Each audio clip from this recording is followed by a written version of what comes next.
Hamas ने 2 अमेरिकी यरगमालियों को देर रात रिहा कर दिया है। अमेरिकी खातून जूडिथ रैनन और उनकी बेटी नताली को रिहा किया गया। देर रात उनकी रिहाई का वीडियो भी सामने आया है, जिसमें मां बेटी को इजरायली फौज ले जाते हुए नजर आ रही है। बताया जा रहा है कि दोनों गाजा पट्टी में रहने वाले अपने रिश्तेदार से मिलने गए थे। इस दौरान हमास के लोगों ने उन्हें यरगमाल बना लिया। हालांकि अब दोनों को छोड़ दिया गया है।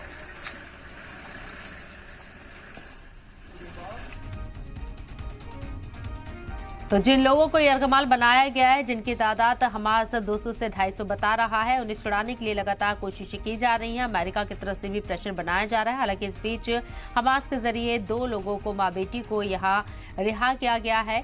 आपको बता दें कि अमेरिका के बाशिंदे हैं ये और गाजा पट्टी में अपने रिश्तेदार से मिलने के लिए आए थे। उस दौरान यहां हमास ने इन लोगों को यरगमाल बना लिया और अब इन्हें रिहा कर दिया गया है। तस्वीरें भी आपको दिखा रही हैं।